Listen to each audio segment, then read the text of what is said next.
subject, Bill, was describing this scene, Chicago, early 1900s, 1907, around that, being in this area of town as a bootlegger. Well, certainly, it's not that well known, and for someone in Toronto to know this kind of detail about the history of Chicago would be very unusual. In fact, even, I think, most people in Chicago aren't aware of it, and it probably even, there's maybe a small core of historians that know the story of kind of this kind of seamy aspect of Chicago's South Loop history. Do you think it's weird? I certainly think so. It's hard to imagine just how such a thing, but certainly those are things that all add up, and there's a continuity there. So Van Buren Street in 1907 was a place a bootlegger would have called home. Van Buren. And according to Tim, not widely known information. The place fits, but does the person? And if you listen carefully, you can hear them call you by name. What's your name? Oh, okay, Tom. Tom, okay.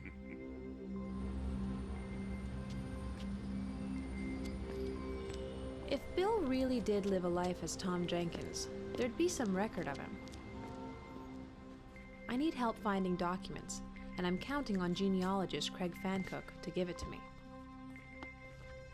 I'm trying to find out if there was a man named Tom Jenkins that lived in Chicago between 1907 and 1945. It's in your realm of possibility? Oh, absolutely, no problem. There's all kinds of different sources that I can use, from censuses to city directories, even probate and property records to take a look at. There's a lot of stuff that we can look into to see if we can find this guy for you.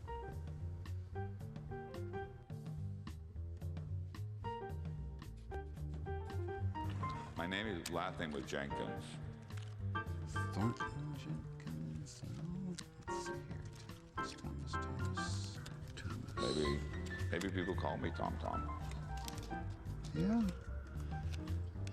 could be him. Yeah. Right age. Yeah. I've got Craig working the archives. And I also gave Bill a call, updating him on what I found out about Van Buren. He's hardly on the brink of an identity crisis, but I do think he's starting to wonder how far this will go. Tom Tom. I want to say Tom Tom. The premiere of Past Life Investigation will be right back after this.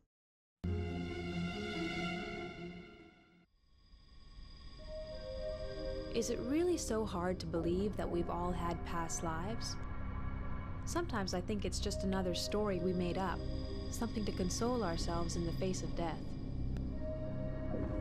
At other times I think everything in nature transforms and continues.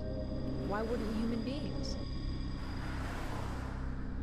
That's why I'm in Chicago, searching for a man named Tom Jenkins. I want to say Tom Tom. I don't know what that's. I want to say Tom Tom. Okay. My last name was Jenkins. Jenkins, okay. Maybe people call me Tom Tom.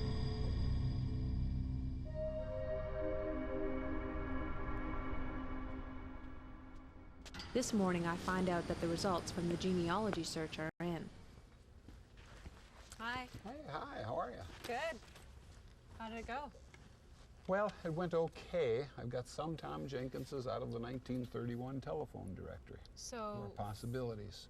some that could have been around in between They were 19 around. They They were. were around. They were in the city. We've got these guys in 1920. I can show that they were also here in 1930. We can tell what these Jenkinses did by looking in the censuses, like this Tom Jenkins in the 1920 census. He's about the right age for you. He's 34 years of age in 1920, but he's a shipbuilder in a Chicago shipyard. Craig had found 5 Tom Jenkins, 2 that were about the right age. Some were laborers, and they were the most likely to have a second income from under-the-table bootlegging. So I wish I could nail the guy down specifically for you.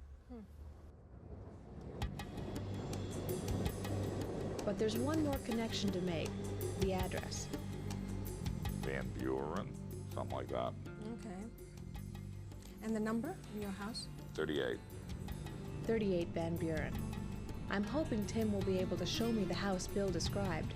Then I could do a property search to see who owned the place. It's a house, nice house. Grass, some trees.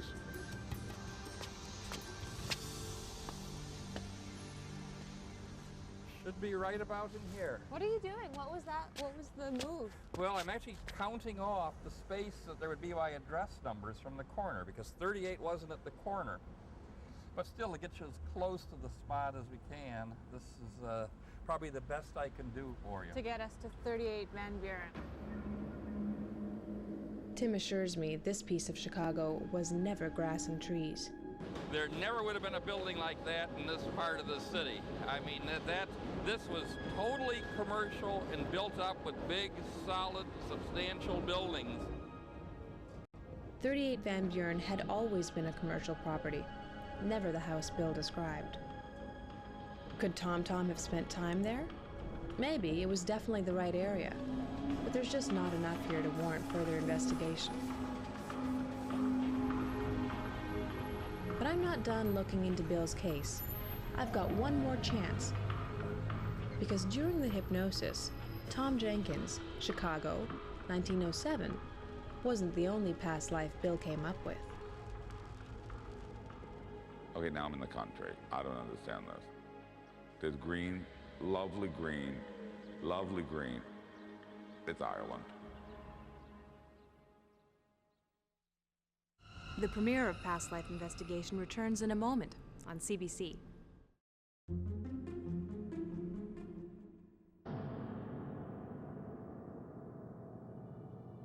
If we have lived a million different lives, wouldn't some of those memories travel with us?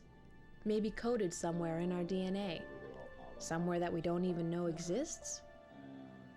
In this case, is it Bill's subconscious? Okay, now I'm in the country. I don't understand this. I'm in the country. Okay. There's green, lovely green, lovely green. It's Ireland. It's Ireland, okay. Yeah, it is Ireland. Ireland. I'm not seeing a date, but it feels like it's 1850 something. Okay, good. 1850s. At the count of 3 now, move to the next event in that lifetime. 1, 2, 3. I'm in school. Uh-huh. It's in Dublin. And what do they call you? What is your name? Oh. Kevin? Okay. Kevin? Kevin? I don't know what the school is. It's like a university. Religious, studying religious thing. You know, where I'm like, I'm there for a purpose, a mission. There's a very definite sense that I'm there for a reason. I'm there. I'm like, really have so much purpose. What do you have on the desk? Is there a desk? I gotta look. Books. Yates. A Bible.